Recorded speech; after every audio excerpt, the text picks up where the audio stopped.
Τι καταπληκτικούς πίνακες ζωγραφίζει κάθε απόγευμα ο Θεός. Μου θυμίζουν την απέραντη αγάπη Του. Για μένα. Για σένα. Ο Θεός που τα δημιούργησε. Αμφιβάλλω αν ποτέ ρίχνει το βλέμμα Του σε μένα. Και ασφαλώς δεν με γνωρίζει. Ίσως ο Παντοδύναμος να αγαπά έναν Άγιο άντρα. Αλλά σίγουρα όχι εμένα. Ρίβκα, μακάρι να ήσουν μαζί μου τα χρόνια που μας δίδασκε. Ο προφήτης Ιησούς. Σαπφίρα. Θα μας πεις για εκείνον, Μαρία? Ναι, πες μας την ιστορία σου. Θα σας την πω. Ελάτε.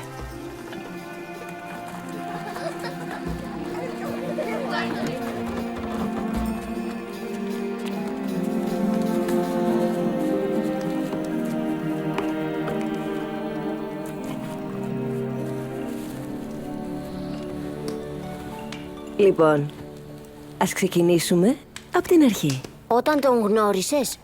Όχι. Για να καταλάβουμε την ιστορία του Ιησού, πρέπει να ξεκινήσουμε από εκεί που άρχισαν όλα. Όπως μας τα διδάσκουν τα Ιερά Βιβλία. Στην αρχή, ο Θεός δημιούργησε τη γη και όλα τα φυτά και τα ζώα, τα πουλιά και τα πλάσματα της θάλασσας.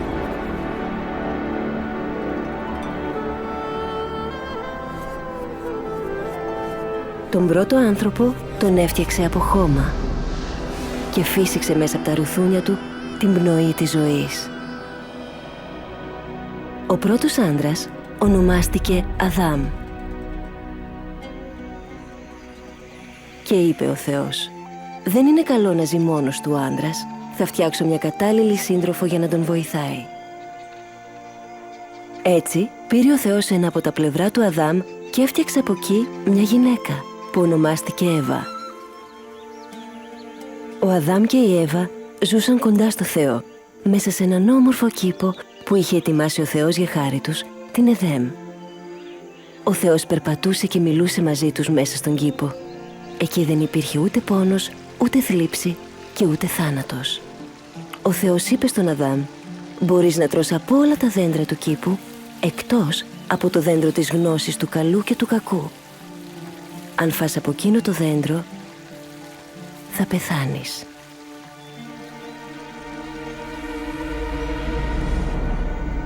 Κάποια μέρα όμως, ο Σατανάς έβαλε σε πειρασμό την Εύα. Και αυτή πήρε ένα φρούτο και το δοκίμασε. Έδωσε λίγο και στον άντρα της και έφαγε και εκείνος.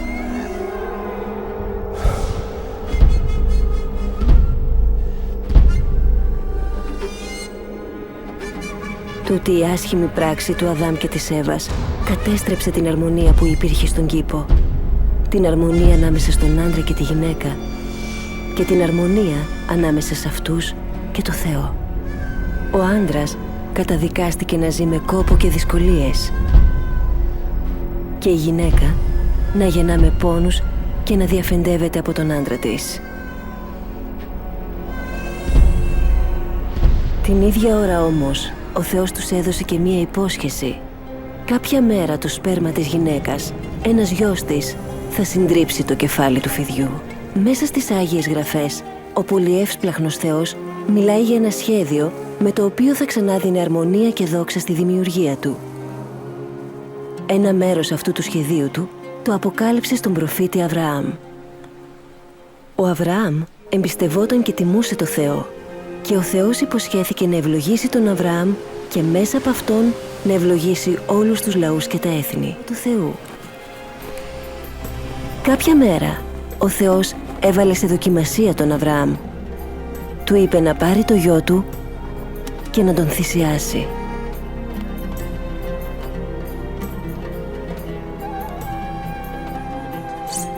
Ο Αβραάμ ήξερε ότι από εκείνον το γιο ο Θεός είχε υποσχεθεί να του δώσει πολλούς απογόνους και να ευλογήσει όλα τα έθνη και παρόλα αυτά εμπιστεύθηκε και υπάκουσε τον Θεό. Και ο Θεός φώναξε: «Αβραάμ, τώρα κατάλαβα ότι με υπακούς, γιατί δεν λυπήθηκες να μου προσφέρεις τον πολύ αγαπημένο γιο σου». Τότε ο Αβραάμ είδε ένα κρυάρι εκεί κοντά και θυσίασε το κρυάρι αντί για το γιο του. Το κρυάρι που έστειλε ο Θεός τον Αβραάμ για να το θυσιάσει αντί για το γιο του ήταν μια εικόνα του θεϊκού σχεδίου. Με αυτό το σχέδιο, ο Θεός θα αναιρούσε την κατάρα της αμαρτίας και θα έφερνε και πάλι τους άντρες και τις γυναίκες κοντά του.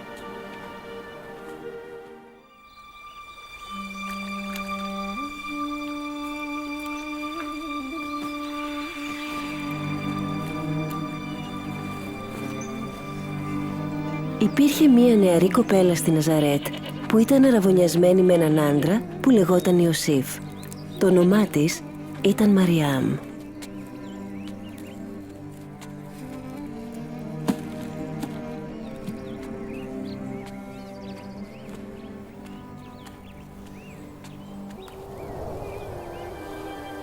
Ο Κύριος είναι μαζί σου και σε έχει ευλογήσει πολύ. Μη φοβάσαι, Μαριάμ, ο Θεός σου δίνει μεγάλη χάρη. Θα μείνεις έγκυος και θα γεννήσεις γιο και θα τον ονομάσεις Ιησού. Μα είμαι παρθένος. Πώς θα γίνει αυτό? Θα έρθει το Άγιο Πνεύμα και η δύναμη του Θεού θα σε σκεπάσει. Το παιδί που θα γεννήσεις θα ονομαστεί Γιος του Ύψης του Θεού. Ακόμη και η Ελισάβετ, η εξαδέλφη σου, θα κάνει παιδί στα γεραματά της. Κι είναι τώρα στον 6ο μήνα κι ας την έλεγαν στήρα. Επειδή τίποτε δεν είναι αδύνατο για το Θεό. Εγώ είμαι δούλη του Κυρίου. Ας εκπληρωθεί το θέλημά του.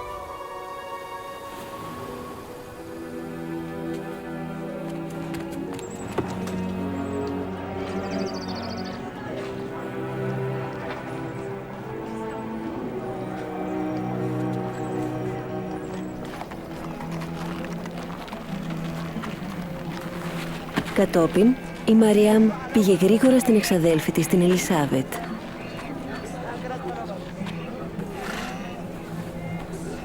Ελισάβετ! Μαριάμ! Ξαδέρφη μου Μαριάμ!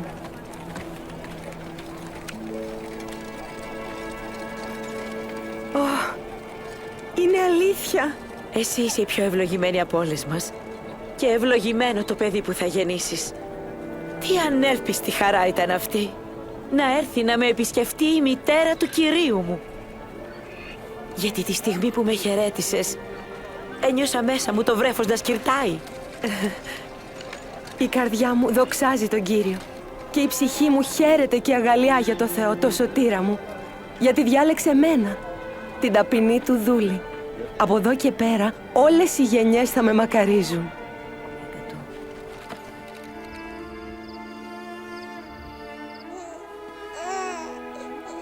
Ο Ιησούς γεννήθηκε στη Βιθλεέμ, μέσα σε ένα στάβλο με ζώα, γιατί δεν υπήρχε χώρο στα σπίτια των συγγενών. Ένα πλήθος αγγέλων ανήγγειλε τη γέννησή του. Και όταν έφτασε η ώρα της περιτομής, του έδωσαν το όνομα Ιησούς, που σημαίνει «Ο Θεός σώζει». Κατόπιν η Μαριάμ και ο Ιωσήφ πήγαν το παιδί στο ναό για να το παρουσιάσουν στον Κύριο. Όταν άκουσα την ιστορία της, κατάλαβα ότι ο Ιησούς ήταν κάτι παραπάνω από προφήτης. Τι εννοούσε ο άγγελος όταν ονόμασε τον Ιησού γιο του ύψης του Θεού? Σίγουρα δεν εννοείς ότι ο Θεός είχε σχέση με γυναίκα. Όχι. Η Μαριάμ ήταν παρθένος.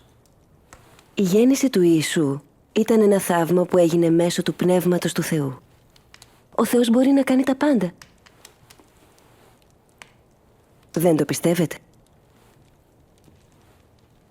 Εξαιτίας της θαυμαστής γέννησής του, ο Ιησούς γεννήθηκε από μία γυναίκα σαν και εμάς.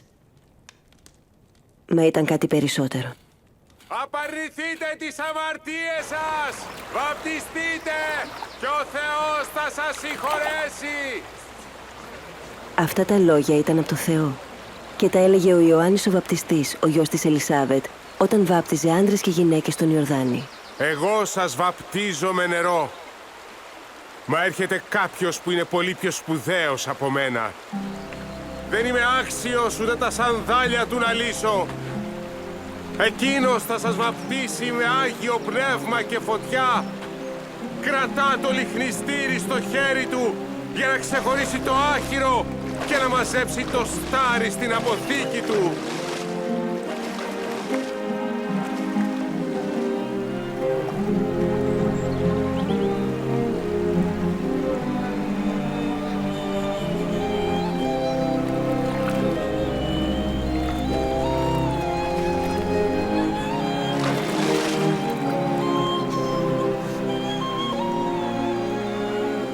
Και το Άγιο Πνεύμα με τη μορφή περιστεριού κάθισε πάνω στον ώμο του Ιησού.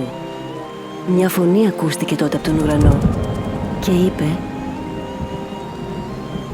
«Εσύ είσαι ο αγαπημένος μου γιος, εσύ είσαι ο εκλεκτός μου». Μετά τη βαπτισή του, ο Ιησούς περιδιάβηκε όλη τη χώρα διδάσκοντας και το κήρυγμά του επιβεβαίωνε την εξουσία του.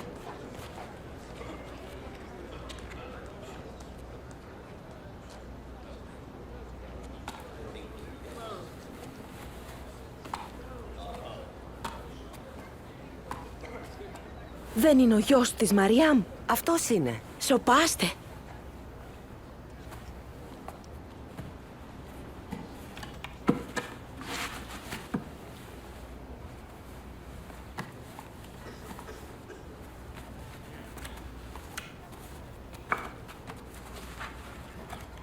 Το πνεύμα του Κυρίου είναι επάνω μου, γιατί με έστειλε να φέρω στους φτωχούς νέα χαρμόσυνα, μήνυμα ελευθεριάς στους αιχμαλώτους και στους τυφλούς το φως τους, να ελευθερώσω όσους καταπιέζονται και να διακηρύξω πως ήρθε η ώρα που ο Κύριος θα σώσει τον λαό του.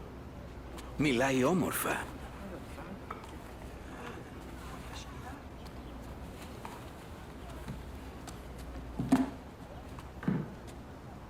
Η προφητεία αυτή που μόλις ακούσατε εκπληρώθηκε σήμερα. Εκπληρώθηκε σήμερα.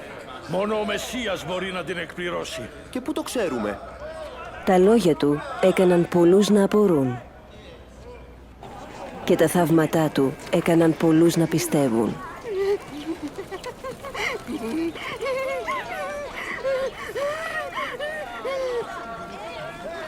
Αυτή είναι. Πάλι έτσι είναι.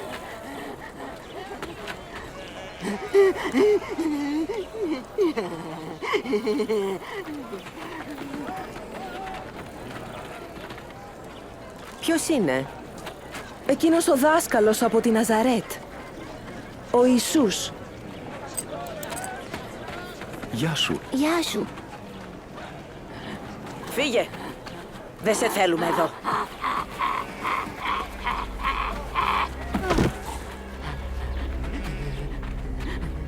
Δάσκαλε, άστην. Δεν πρέπει ούτε να την κοιτάξεις για να μην μολυνθείς. Μαρία, Τι θέλεις από μας, Ιησού Ναζωρέ? Ξέρουμε ποιος είσαι. Είσαι ο Άγιος του Θεού. σωπάστε! Πνεύματα πονηρά.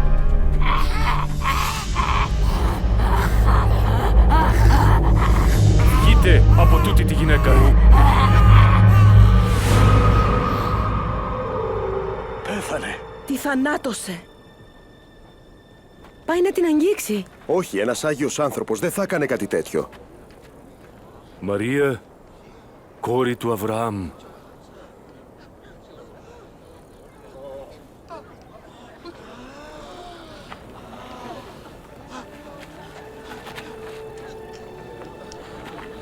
Είναι καλά. Είναι ζωντανή. Έγινε θαύμα. Ποιος είναι αυτός ο άντρας? Ακόμη και τα πνεύματα τον υπακούνε. Έγινε θαύμα. Θαύμα! Πώς είναι δυνατόν? Ευχαριστώ.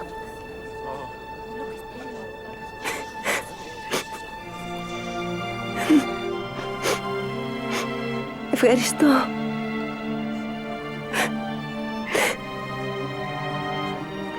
Σε ευχαριστώ. Σε ευχαριστώ.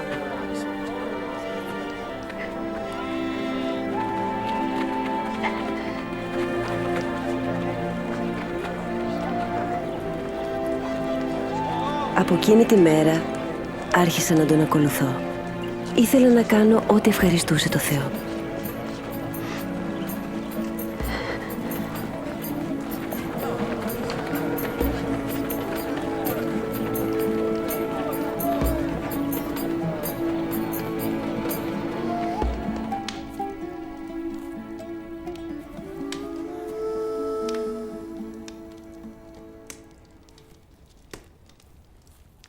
Για χρόνια ζούσα μέσα στην ντροπή. Αλλά ο Ιησούς μου έδωσε αξιοπρέπεια.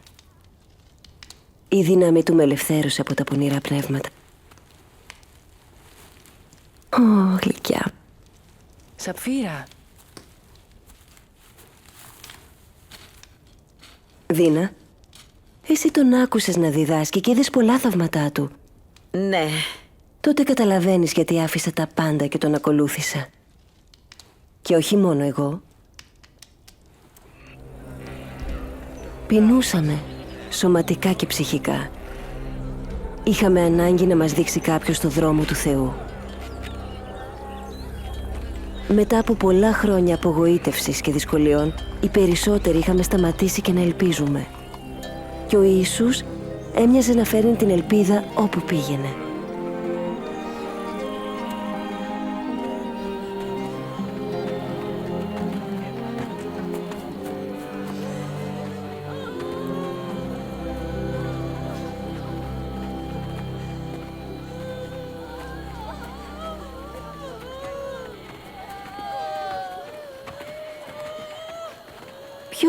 Ποιος είναι? Ένας νεαρός. Ο μοναχογιός μιας χήρας.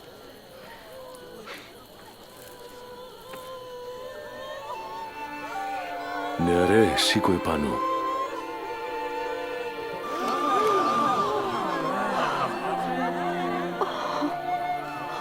Ένας μεγάλος προφήτης εμφανίστηκε ανάμεσά μας. Ήρθε ο Θεός για να σώσει το λαό του.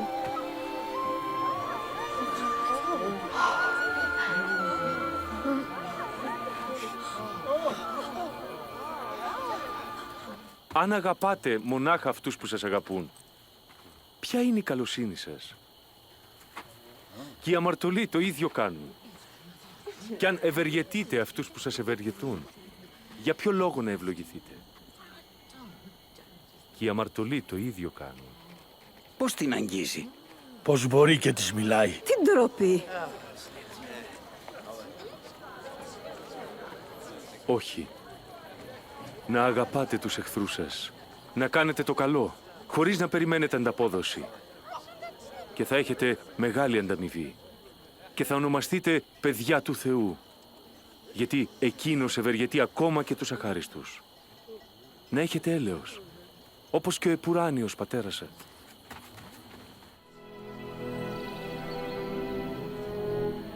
Ο Ιησούς δίδαξε ότι ο Θεός ακόμα και τους χειρότερους αμαρτωλούς δεν τους βλέπει σαν εχθρούς που πρέπει να εξολοθρευτούν, αλλά σαν πρόβατα που έχουν χαθεί και θέλει να τα σώσει και να τα ξαναφέρει στο κοπάδι του. Δεν είχαμε καταλάβει ότι έτσι έπρεπε να αγαπάμε και να σεβόμαστε ακόμα και εκείνους που είχαμε μάθει να περιφρονούμε, τους ξένους που απεχθανόμασταν τις παραδόσεις τους, μέχρι ότου ο Ιησούς θέλησε να περάσει από τη Σαμάρια. Ποια είναι αυτοί που την περιφρονούν? Είναι Σαμαρίτισσα. Δεν φτάνει αυτό? Ελάτε, πάμε, πρέπει να αγοράσουμε φαγητό. Ας μην αφήσουμε το δάσκαλο να περιμένει.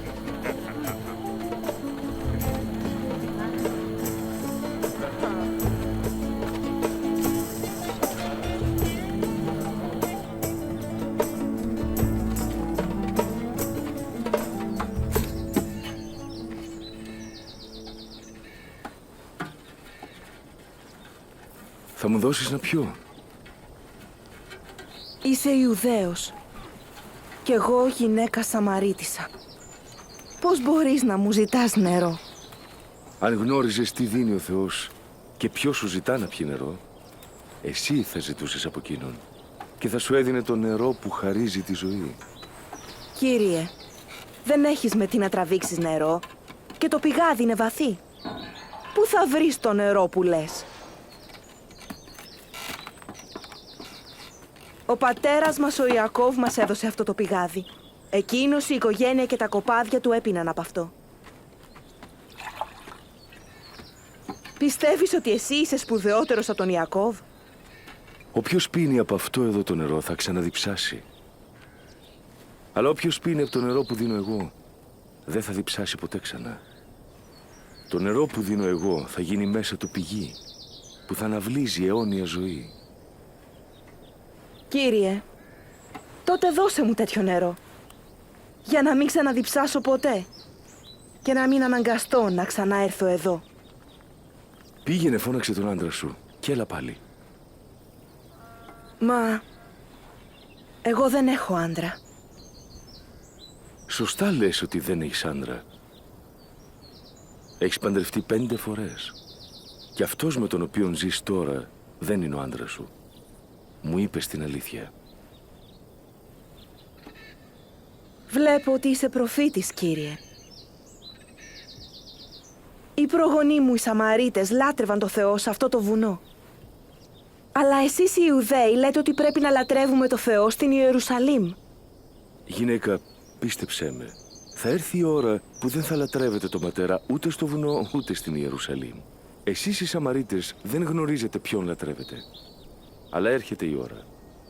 Και ήρθε ήδη που οι άνθρωποι με τη δύναμη του Αγίου Πνεύματος θα λατρεύουν τον Πατέρα για αυτό που πραγματικά είναι, προσφέροντάς του τη γνήσια λατρεία που ζητά. Ο Θεός είναι πνεύμα και μόνο με τη δύναμη του πνεύματός του μπορούν να τον λατρεύουν οι άνθρωποι. Είναι εκείνη η γυναίκα. Γιατί μιλάει μαζί της? Δεν ξέρει ποια είναι. Γνωρίζω ότι θα έρθει ο Μεσσίας. Και όταν έρθει, θα μας τα φανερώσει όλα. Εγώ είμαι αυτός.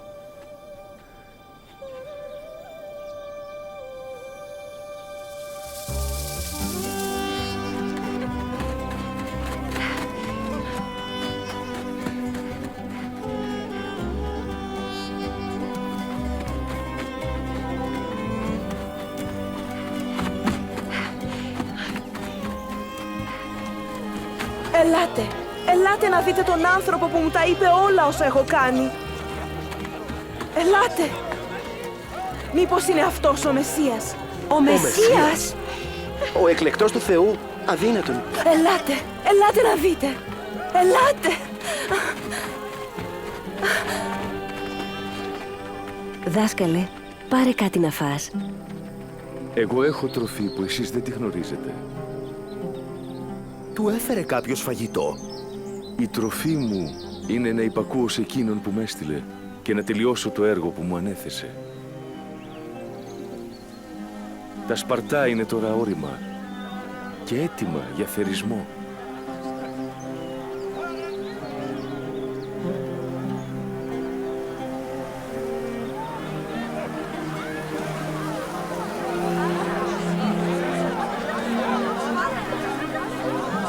Κοιτάξτε πόσοι έρχονται. Τα καλά νέα είναι και για τους Σαμαρίτες.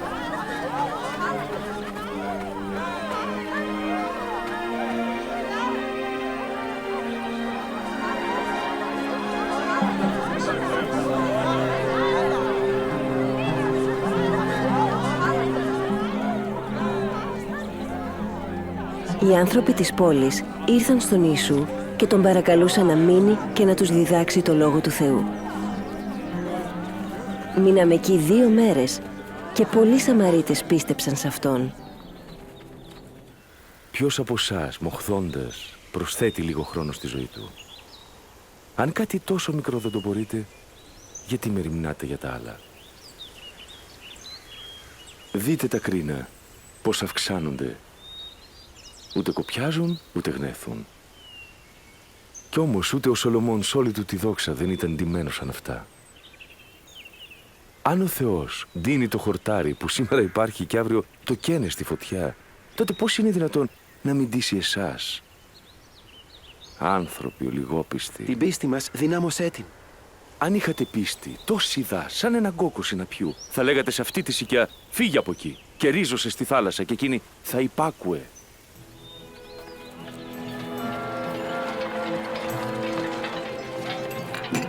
Οι πειρασμοί θα έρθουν σίγουρα, αλλά αλίμονο σε εκείνον που τους φέρνει. Θα ήταν καλύτερα να δέσει μια πέτρα στο λαιμό και να πέσει στη θάλασσα, παρά να κλονίσει την πίστη έστω και ενός μικρού παιδιού. Και με τι μοιάζει η Βασιλεία του Θεού? Μοιάζει με ένα μικρό σπόρο συναπιού που φύτεψε κάποιος στο περιβόλι του. Το φυτό μεγαλώνει και γίνεται δέντρο και τα πουλιά φτιάχνουν φωλιές στα κλαδιά του. Τα λόγια του έχουν νόημα δύσκολο. Γιατί κάθεσαι και τρως και πίνεις με φοροεισπράκτορες και με αμαρτωλούς? Αμαρτωλούς! Δεν χρειάζονται γιατρό υγιείς, αλλά όσοι είναι άρρωστοι. Δεν ήρθα να καλέσω σε μετάνοια τους δίκαιους, αλλά τους αμαρτωλούς.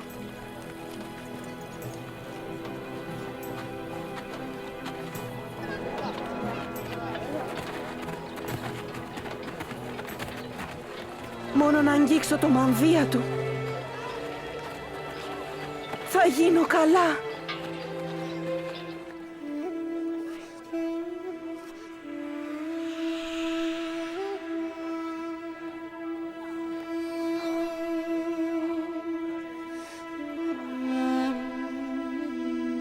Ποιος με άγγιξε? Κάποιος με άγγιξε, γιατί ένιωσα να βγαίνει δύναμη από πάνω μου.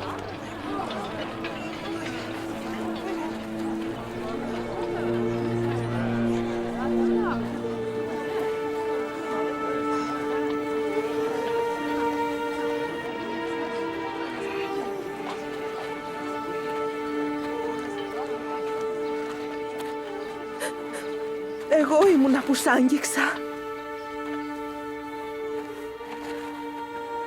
Υπέφερα 12 χρόνια από αιμορραγία. Ξόδεψα πολλά στους γιατρούς και δεν έγινε τίποτα.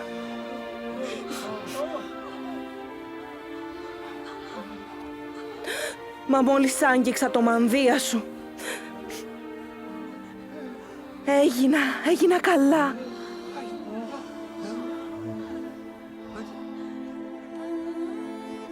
Κόρη μου, η πίστη σου σε έκανε καλά.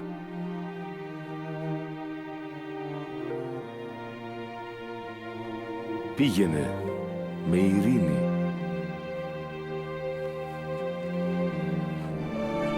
Σε ευχαριστώ.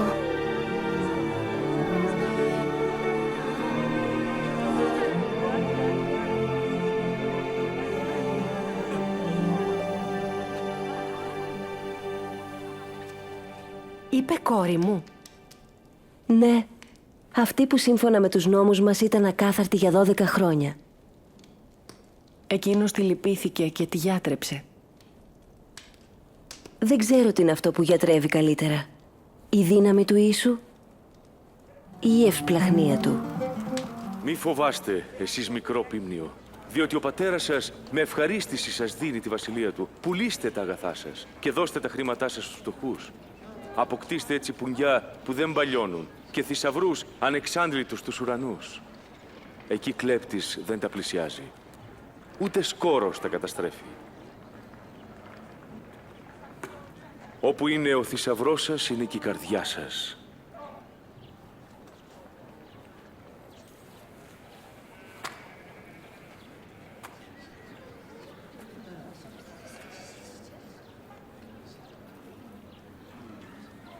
Γυναίκα, είσαι ελεύθερη από την αρρώστια σου.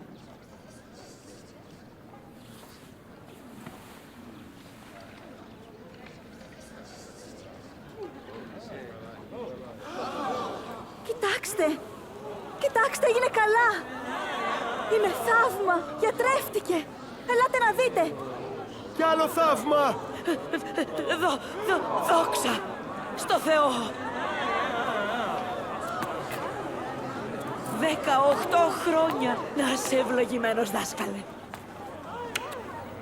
6 μέρες πρέπει να εργαζόμαστε. Να έρχεστε μία από αυτές για να θεραπεύεστε. Αλλά όχι το Σάββατο. Άνθρωποι υποκριτές. Ο καθένας από εσάς θα βγάζε το βόδι, το γαϊδούρι του από το στάβλο το Σάββατο και θα το πότιζε. Και αυτή εδώ, κόρη του Αβραάμ, πως Σατανάς την έδεσε για 18 χρόνια. Δεν θα έπρεπε να ελευθερωθεί το Σάββατο?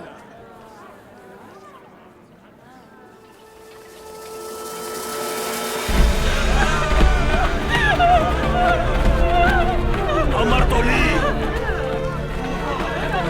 Μιχαλίδα! Μιχαλίδα! Μιχαλίδα! Όρνη! Δάσκαλε, πιάσαμε αυτή τη γυναίκα την ώρα που μύχευε.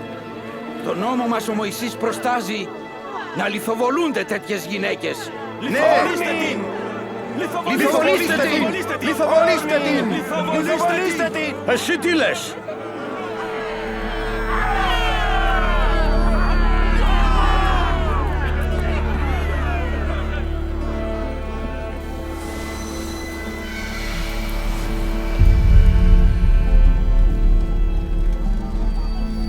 Δάσκαλε, έχουμε την κατάθεση 2 μαρτύρων.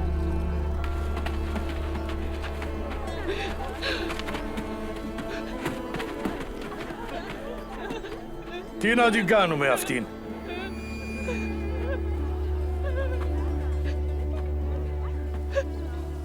Όποιος από εσάς δεν έχει αμαρτήσει, ας της πετάξει την πρώτη πέτρα.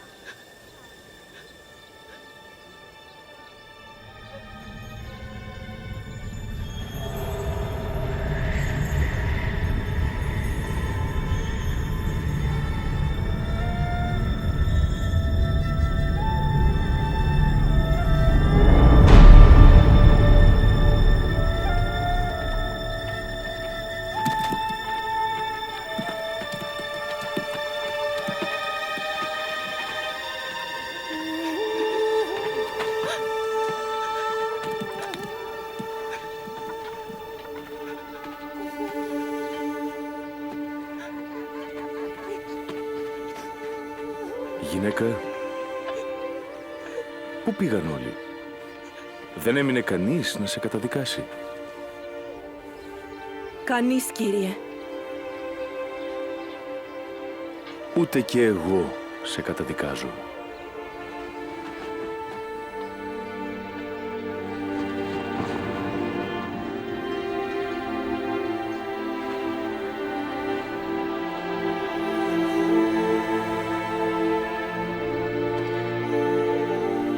Πήγαινε τώρα και μην αμαρτάνεις άλλο.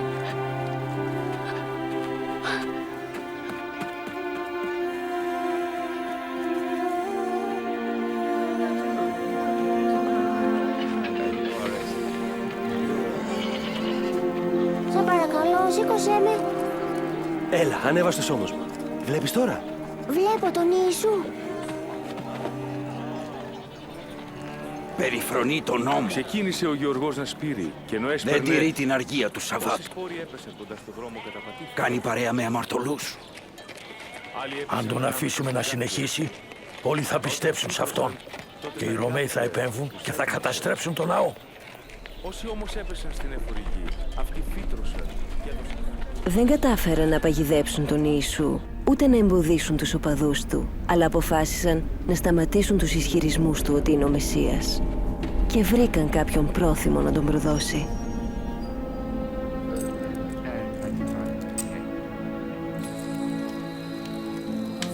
Ο Ιησούς πήγαινε συχνά τους μαθητές του στο όρος των ελαιών για να προσευχηθούν. Εκείνη τη νύχτα ήταν πολύ ταραγμένος.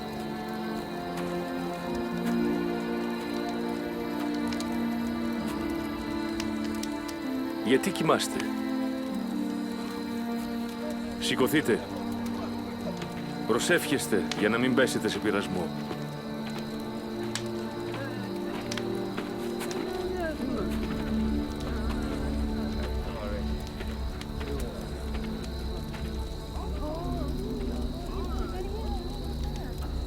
Ιούδα,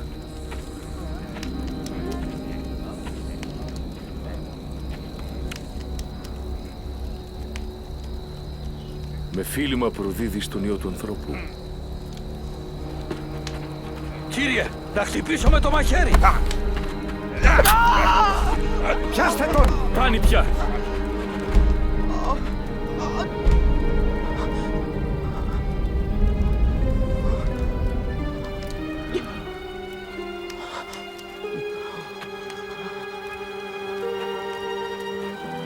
Ληστής είμαι και ήρθατε έτσι να με βρείτε με ξύλα και μαχαίρια. Ήμουν κάθε μέρα στο ναό. Γιατί δεν με συλλάβατε τότε? Αλλά αυτή είναι η ώρα σας. Η ώρα που κυβερνάει το σκότος. Συλλάβετε τον! Τον πρόδωσε ο φίλος του. Ένας από τους μαθητές του. Κάποιος που όλοι τον γνωρίζαμε και τον εμπιστευόμασταν. Να μη σας φύγει. Εκείνη τη νύχτα, οι φρουροί τον κορόιδευαν και τον χτυπούσαν. Ποιος σε χτύπησε? Προφήτεψε! Ποιος θα σε χτυπήσει? Σταματήστε! Σταματήστε, είπα! Φέρτε τον στο συνέδριο!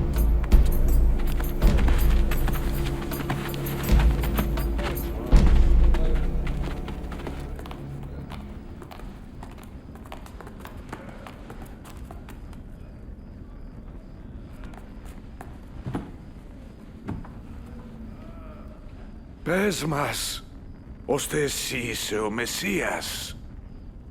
Και να σας πω, δεν θα με πιστέψετε. Κι αν σας ρωτήσω, δεν θα μπορέσετε να μου απαντήσετε. Αλλά από τώρα ο Υιός του ανθρώπου θα κάθεται στα δεξιά του παντοδύναμου Θεού. Εσύ είσαι λοιπόν ο Υιός του Θεού. Εσείς λέτε ότι είμαι. Αυτό που είπε, μα τον ακούσατε, τι λέει. Λάσφινος είναι αυτό. Ακούσατε τι Τον ακούσαμε τι είπε με τα ίδια μας τα αυτιά. Είναι ένοχος και του αξίζει να πεθάνει. Θα τον πάμε στον Πιλάτο. Ναι, πάρτε τον.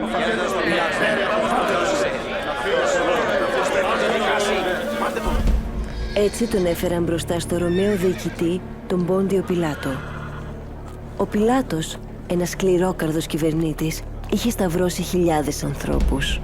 Τι θέλετε τώρα εσείς εδώ, τέτοια ώρα πρωί-πρωί?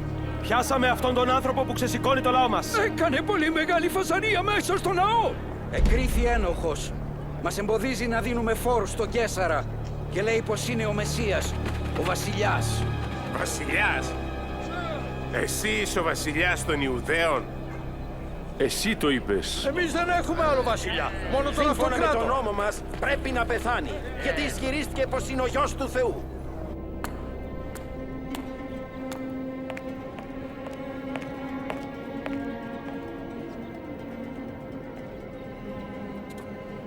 Αυτός ο άνθρωπος δεν έκανε τίποτε άξιο θανάτου.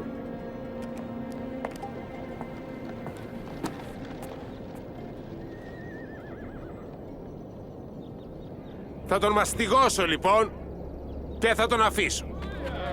Αν τον αφήσεις, δεν θα είσαι φίλος του Καίσαρα.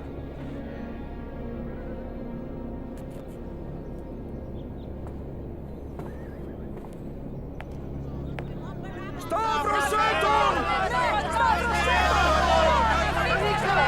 Εσύ και εσύ, μαστιγώστε τον. Ποιος ισχυρίζεται ότι είναι βασιλιάς, επαναστατεί ενάντια στον Καίσαρα. Τι περιμένεις, Πιλάτε! Εμπρός, θανάτωσέ τον! Σταύρωσέ τον! Δεν έχει κάνει τίποτε κακό!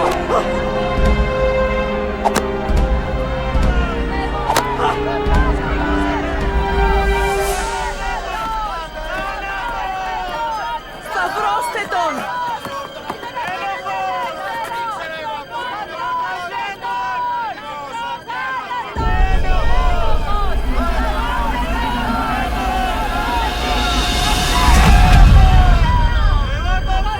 Σταυρώστε τον! Σταυρώστε τον! Πίσω! Πίσω όλοι! Πίσω φύγετε! Φύγετε από τη μέση! Μείνετε μακριά του!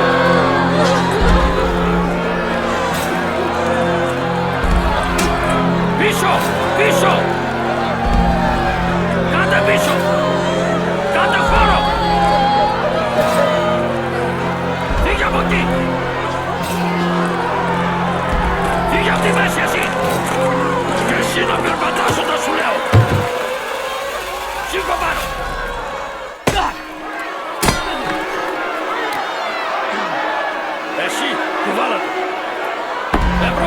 πίσω. Πίσω. Πάτε πίσω.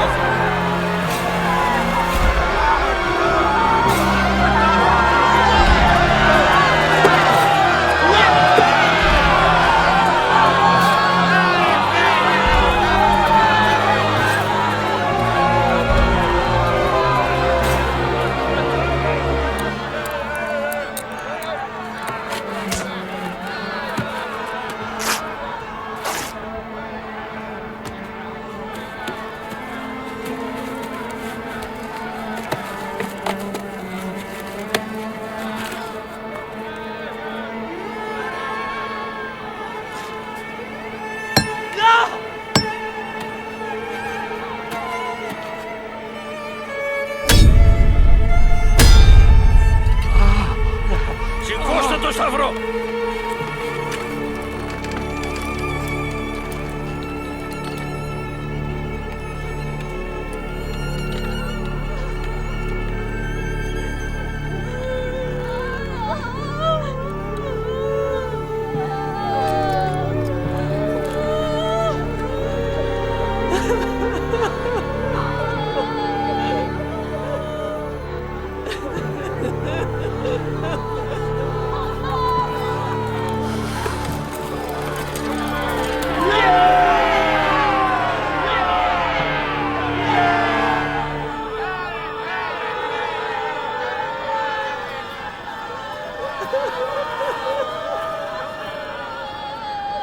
Συγχώρα τους, πατέρα. Αλλά δεν ξέρουν τι κάνουν.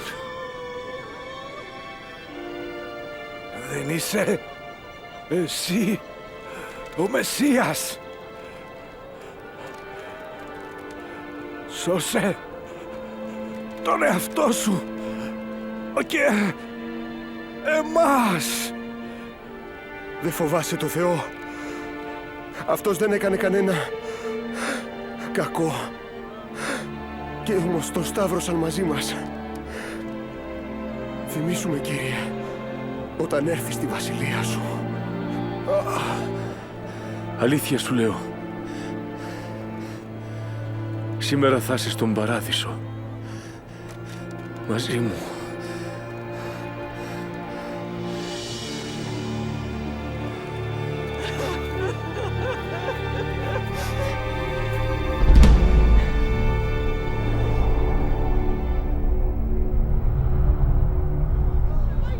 Και ενώ ήταν κατά μεσήμερο, έπεσε σκοτάδι σε όλη τη γη για 3 ώρες.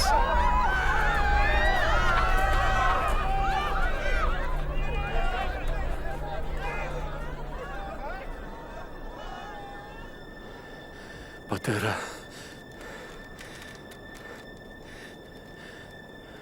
στα χέρια σου παραδίδω το πνεύμα μου.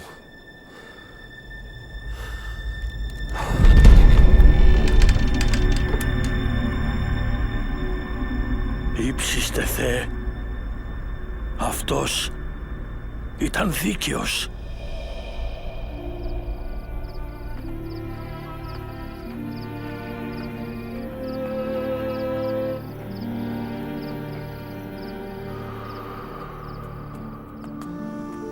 Υπήρχε κάποιος δίκαιος άνθρωπος που ήταν μέλος του θρησκευτικού συμβουλίου και δεν πήρε μέρος στην καταδίκη του Ιησού. Ήταν ο Ιωσήφ από την Αριμαθαία. Αυτός πήρε άδεια από τον Πόντιο Πιλάτο να θάψει το σώμα του Ιησού σε έναν κοντινό τάφο πριν αρχίσει η γιορτή του Σαββάτου, το Σούρουπο.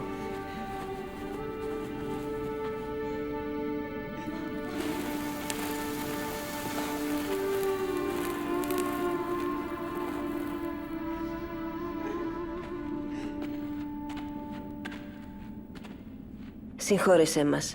Θέλουμε να δούμε την ταφή του Κυρίου μας. Όλοι είναι ευπρόσδεκτοι. Αλλά πάμε. Το Σάββατο έρχεται.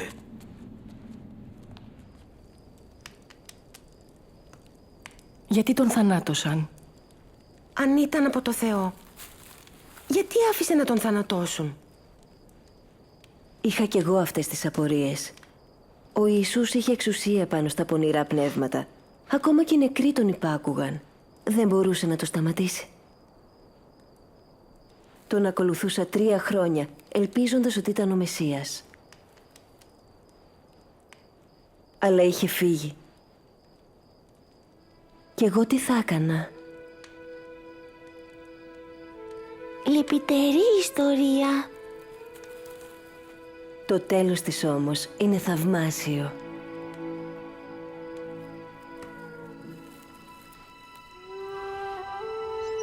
Νωρίς το πρωί της Κυριακής, την 3η μέρα μετά τη Σταύρωση του Ιησού, ξαναπήγαμε στον τάφο, κουβαλώντας αρώματα που φτιάξαμε για να λείψουμε το σώμα του. Η πέτρα έχει κυλήσει.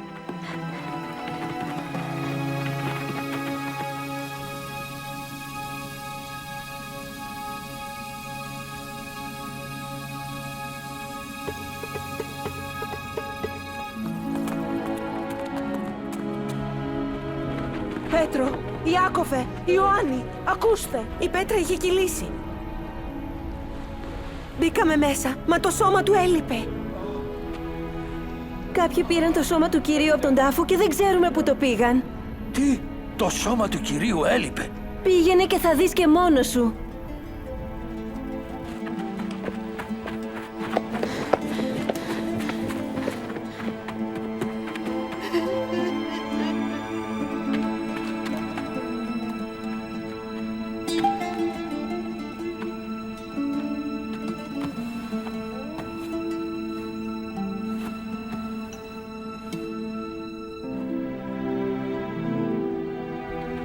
Αφού έψαξε τον τάφο, ο Πέτρος γύρισε στους υπόλοιπους μαθητές.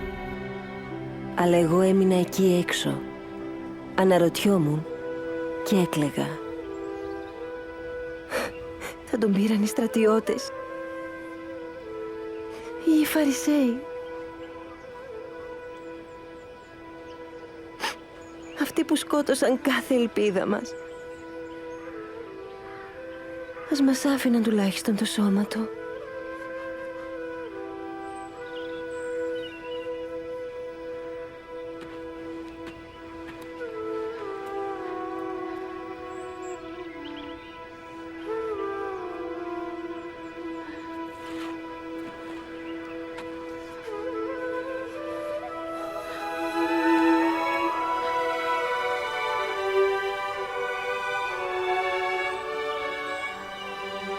Γυναίκα, γιατί κλαις?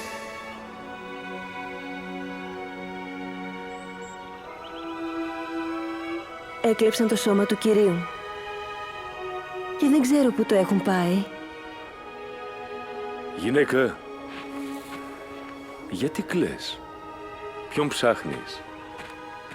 Συγγνώμη, αν τον πήρες εσύ, πες μου που τον έβαλες και εγώ θα πάω να τον πάρω.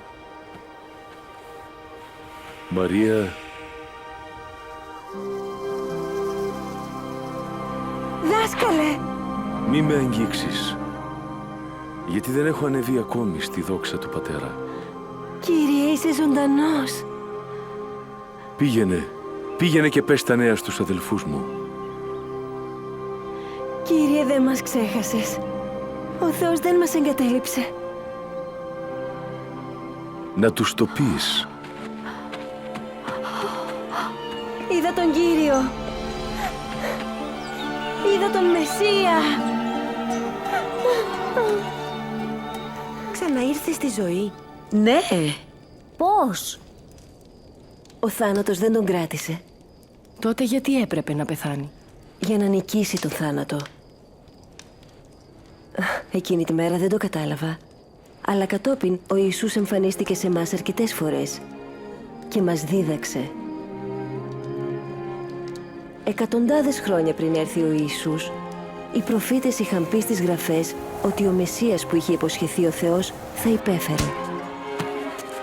Ο Ισαΐας έγραψε: «Ήταν αιτία οι αμαρτίες μας που αυτός πληγώθηκε, οι ανομίες μας που αυτός εξουθενώθηκε. Για χάρη της δικής μας σωτηρίας, εκείνος τιμωρήθηκε και στις πληγές του βρήκαμε τη γιατριά». Ο προφήτης Μωυσής είπε: «Όποιος είναι κρεμασμένος από ξύλο είναι καταραμένος από το Θεό». Όταν σταυρώθηκε ο Ιησούς, πήρε επάνω του την κατάρα μας. Την κατάρα μου. Την κατάρα της αμαρτίας και του θανάτου. Η θυσία και η Ανάστασή του μας ελευθέρωσαν από τα δεσμά του κακού, μας έσωσαν από τη δύναμη του σκοταδιού και μας λύτρωσαν από μια ζωή γεμάτη φόβο και ντροπή. Αυτή είναι η πραγματοποίηση της υπόσχεσης του Θεού στον πατέρα μας τον Αβραάμ, όταν του είπε ότι όλοι οι άνθρωποι θα ευλογηθούν από Αυτόν. Όλοι οι άνθρωποι. Και οι γυναίκες. Ο Ιησούς με αποκάλεσε θυγατέρα του Αβραάμ. Και εσύ είσαι μια αγαπημένη κόρη. Μια κόρη που θέλει να την ευλογήσει, όπως τη γυναίκα που αιμορραγούσε για 12 χρόνια. Ή όπως εμένα. Κανένας μας δεν πρέπει να ζει μέσα στο φόβο ή την ντροπή. Δεν πρέπει να αισθανόμαστε ότι κανείς δεν μας βλέπει ή δεν μας ακούει. Ο Ιησούς είπε για τον εαυτό του: Το πνεύμα του Κυρίου είναι επάνω μου, γιατί με έστειλε να φέρω στους φτωχούς νέα χαρμόσυνα, μήνυμα ελευθεριάς στους αιχμαλώτους και στους τυφλούς το φως τους. Να ελευθερώσω όσους καταπιέζονται και να διακηρύξω πως ήρθε η ώρα που ο Κύριος θα σώσει τον λαό του. Ο Ιησούς άγγιζε ακόμη και τις γυναίκες που βασανίζονταν και όλοι τις θεωρούσαν ακάθαρτες. Και τις θεράπευε. Δίδασκε τα παιδιά, τους άντρες και τις γυναίκες, τους πλούσιους και τους φτωχούς, τους ευσεβείς και τους αμαρτωλούς και τους ξανάδινε την αξιοπρέπειά τους, φανερώνοντας το μεγάλο του έλεος. Θεράπευε τους ανθρώπους. Έβγαζε από αυτούς τα δαιμόνια και τους ελευθέρωνε από τα δεσμά του σατανά. Γιατί είχε εξουσία επάνω στο κακό και σε κάθε πνεύμα. Ο Ιησούς ανέστησε κόρες και γιους που ήταν νεκροί και απέδειξε ότι είχε εξουσία ακόμα και στο θάνατο. Και παρόλο που ο σατανάς και τα πονηρά πνεύματα πίστεψαν ότι νίκησαν όταν κάρφωσαν τον Ιησού στο σταυρό, ο Ιησούς αναστήθηκε από τους νεκρούς, θριαμβεύοντας πάνω σε όλες τις δυνάμεις του κακού και του θανάτου. Αυτός ήταν ο Μεσσίας. Μόνο ο Μεσσίας που στάλθηκε από τον παντοδύναμο Θεό μπορούσε να κάνει τα θαύματα που έκανε ο Ιησούς. Και μόνο κάποιος τόσο σπλαχνικός, ισχυρός και αξιόπιστος όσο ο Ιησούς αξίζει την εμπιστοσύνη και την αφοσίωσή μας. Όταν ο Θεός δημιούργησε τον κόσμο, έφτιαξε τον άντρα και τη γυναίκα για να ζουν μαζί του και να απολαμβάνουν τη χαρά του. Αυτό ήταν το σχέδιό του. Αλλά δεν τον πιστέψαμε και δεν υπακούσαμε στις εντολές του. Αυτή η κακή μας στάση μας χώρισε από τον Θεό και κατέστρεψε την ενότητα ανάμεσα στη γυναίκα και τον άντρα. Και εμείς σήμερα συνεχίζουμε να μην υπακούμε. Οι γραφές λένε «Δεν υπάρχει κανείς χωρίς αμαρτία» και είναι η αμαρτία αυτή που μας οδηγεί στο θάνατο και μας απομακρύνει από τον Θεό. Αλλά ο Θεός δεν ήθελε να μείνουμε αποχωρισμένοι από Εκείνον και την αγάπη Του και να ζούμε μες στην ντροπή και το φόβο. Έτσι, όπως ακριβώς είχε στείλει το κρυάρι για να πεθάνει στη θέση του γιου του Αβραάμ, ο Θεός έστειλε τον Ιησού να πεθάνει στη δική μας θέση. Η ζωή, ο θάνατος και η Ανάσταση του Ιησού αποκατέστησαν τη σχέση ανάμεσα στο Θεό και σε όλους όσοι αποφασίζουν να Τον ακολουθήσουν. Και αυτή η σχέση με τον παντοδύναμο Θεό δεν θα τελειώσει ούτε και όταν πεθάνουμε. Ο ληστής που ήταν στο σταυρό, καθώς πέθαινε, πίστεψε στον Ιησού και ο Ιησούς του είπε «Σήμερα είσαι μαζί μου στον παράδεισο». Όσοι εμπιστευτούν τον Ιησού δεν θα δοκιμάσουν την αιώνια τιμωρία και θα ζουν παντοτινά με το Θεό. Πώς? Ακολουθώντας Τον με πίστη. Μα πώς μπορεί να με δεχτεί? Δέχτηκε τη Μαρία και μένα. Πώς θα το ξέρω? Να Τον εμπιστευτείς. Να Του το ζητήσεις. να του μιλήσεις.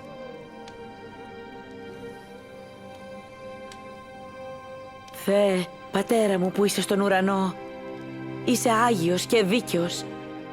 Σε ευχαριστώ που μ' αγαπάς. Έχω αμαρτήσει μπροστά σου.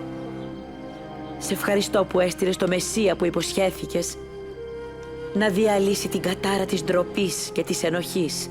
Σε ευχαριστώ που πέθανε εκείνος στη θέση μου. Θέλω να ακολουθήσω το ζωντανό μου σωτήρα. Σε ευχαριστώ που με συγχωρείς και με δέχεσαι.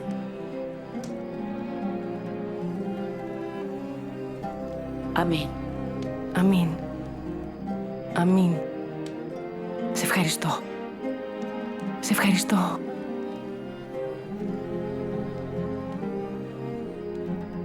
Ο Ιησούς είπε, τα πρόβατά μου με ακούνε, τα γνωρίζω και με ακολουθούν. Σε γνωρίζει, Ρίβκα, και σε αγαπάει. Αυτή είναι η αρχή μιας σχέσης που είναι αιώνια, που αυξάνεται όσο τον γνωρίζουμε και τον εμπιστευόμαστε. Γινόμαστε καλύτεροι όσο υπακούμε στο λόγο του. Όταν προσευχόμαστε με πίστη, μαζί με όσους τον ακολουθούν. Και όταν μιλάμε και σ' άλλους για εκείνον, κρατώντας τη σκέψη μας τα λόγια του Ιησού. Ο Θεός να είναι μαζί σας. Μου δόθηκε όλη η εξουσία στον ουρανό και στην γη. Πηγαίνετε λοιπόν και κάντε μαθητές μου όλα τα έθνη, βαπτίζοντας τους ανθρώπους στο όνομα του Πατρός και του Υιού και του Αγίου Πνεύματος. Και διδάξτε τους να τηρούν όλα όσα σας παρήγγειλα. Εγώ είμαι μαζί σας μέχρι τη συντέλεια του κόσμου.